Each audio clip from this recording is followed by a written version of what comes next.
ஏசாயா தீர்க்கதரிசியின் புஸ்தகம் 36ஆம் அதிகாரம். எசேக்கியா ராஜா அரசாண்ட 14ஆம் வருஷத்திலே அசீரிய ராஜாவாகிய சனகெரிப் யூதாவில் இருக்கிற அரணான சகல பட்டணங்களுக்கும் விரோதமாய் வந்து அவைகளை பிடித்து கொண்டான். அப்பொழுது அசீரிய ராஜா லாகீசிலிருந்து ரப்சாக்கையை பெரிய சேனையோட எருசலேமுக்கு எசேக்கியா ராஜாவினிடத்தில் அனுப்பினான். அவன் வந்து வண்ணார் துறையின் வழியிலுள்ள மேல்குளத்து சாலக தண்டையிலே நின்றான். அப்பொழுது இல்கியாவின் குமாரனாகிய எலியாக்கீம் என்னும் அரமனை விசாரிப்புக்காரனும் செப்னா என்னும் சம்பிரதியும் ஆசாபின் குமாரனாகிய யோவாக் என்னும் கணக்கனும் அவனிடத்துக்கு புறப்பட்டு போனார்கள். ரப்சாக்கே அவர்களை நோக்கி, அசீரிய ராஜாவாகிய மகா ராஜாவானவர் உரைக்கிறதும் நீங்கள் எசேக்கியாவுக்கு சொல்ல வேண்டியதும் என்னவென்றால், நீ நம்பி இருக்கிற இந்த நம்பிக்கை என்ன?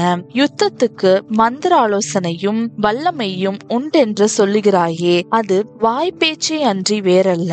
நீ என்னை விரோதிக்கும்படி யார் மேல் நம்பிக்கை வைத்திருக்கிறாய்? இதோ நெறிந்த நாணல் கோலாகிய அந்த எகிப்தை நம்புகிறாய். அதன் மேல் ஒருவன் சாய்ந்தால் அது அவன் உள்ளங்கையில் பட்டுருவிப்போம். எகிப்தின் ராஜாவாகிய பார்வோன் தன்னை நம்புகிற யாவருக்கும் அப்படியே இருப்பான். நீ என்னிடத்தில் நாங்கள் எங்கள் தேவனாகிய கர்த்தரை நம்புகிறோம் என்று சொல்வாயாகில் அவருடைய மேடைகளையும் அவருடைய பலிபீடங்களையும் அல்லவோ எசேக்கியா அகற்றி யூதாவையும் எருசலேமையும் நோக்கி இந்த பலிபீடத்தின் முன் பணியுங்கள் என்றானே.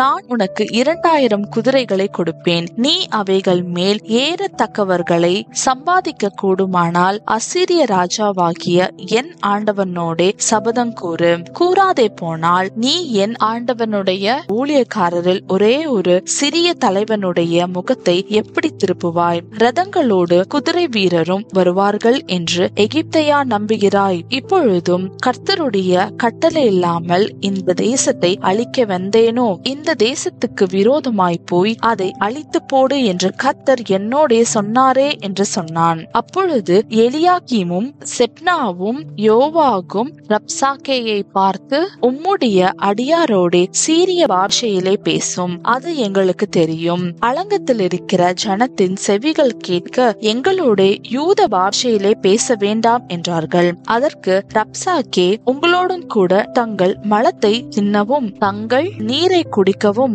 அலங்கத்திலே தங்கி இருக்கிற புருஷரண்டைக்கே அல்லாமல் உன் ஆண்டவன் அண்டைக்கும் உன் அண்டைக்குமா என் ஆண்டவன் இந்த வார்த்தைகளை பேச என்னை அனுப்பினார் என்று சொல்லி ரப்சாக்கே நின்று கொண்டு யூத பாஷையிலே உரத்த சத்தமாய், அசீரிய ராஜாவாகிய மகா ராஜாவுடைய வார்த்தைகளை கேளுங்கள். எசேக்கியா உங்களை வஞ்சியாதபடி பாருங்கள். அவன் உங்களை தப்புவிக்க மாட்டான். கர்த்தர் நம்மை நிச்சயமாய் தப்புவிப்பார். இந்த நகரம் அசீரிய ராஜாவின் கையில் ஒப்பு கொடுக்கப்படுவதில்லை என்று சொல்லி எசேக்கியா உங்களை கர்த்தரை நம்ப பண்ணுவான். அதற்கு இடம் கொடாதிருங்கள் என்று ராஜா சொல்லுகிறார். எசேக்கியாவின் சொல்லை கேளாதிருங்கள். அசீரிய ராஜா சொல்லுகிறதாவது, நீங்கள் என்னோட ராஜியாகி காணிக்கையோட என்னிடத்தில் வாருங்கள். நான் வந்து உங்களை தானியமும் திராட்சை தோட்டமும் உள்ள தேசமும் அப்பமும் திராட்சை ரசமும் உள்ள தேசமுமாகிய உங்கள் தேசத்துக்கு ஒப்பான தேசத்துக்கு அழைத்து கொண்டு போகும் அளவும் அவனவன்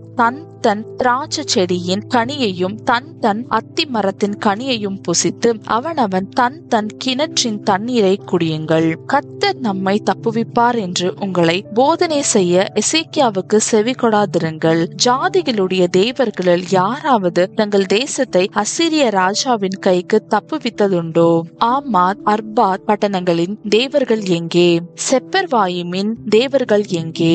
அவர்கள் சமாரியாவை என் கைக்கு தப்புவித்ததுண்டோ? கர்த்தர் எருசலேமை என் கைக்கு தப்புவிப்பார் என்பதற்கு அந்த தேசங்களுடைய எல்லா தேவர்களுக்குள்ளும் தங்கள் தேசத்தை என் கைக்கு தப்புவித்தவர் யார் என்று ராஜா சொல்லுகிறார் என்றான். அவர்களோ அவனுக்கு ஒரு வார்த்தையையும் பிரதியுத்தரமாக சொல்லாமல் மௌனமாயிருந்தார்கள். அவனுக்கு மறு உத்தரவு சொல்ல வேண்டாம் என்று ராஜா கட்டளையிட்டிருந்தான். அப்பொழுது இல்கியாவின் குமாரனாகிய எலியாக்கீம் என்னும் அரமனை விசாரிப்புக்காரனும் செப்னா என்னும் சம்பிரதியும் ஆசாபின் குமாரனாகிய யோவாக் என்னும் கணக்கனும் வஸ்திரங்களை கிழித்துக் கொண்டு எசேக்கியாவினிடத்தில் வந்து ரப்சாக்கேயின் வார்த்தைகளை அவனுக்கு அறிவித்தார்கள் என்பதே. ஆமேன்.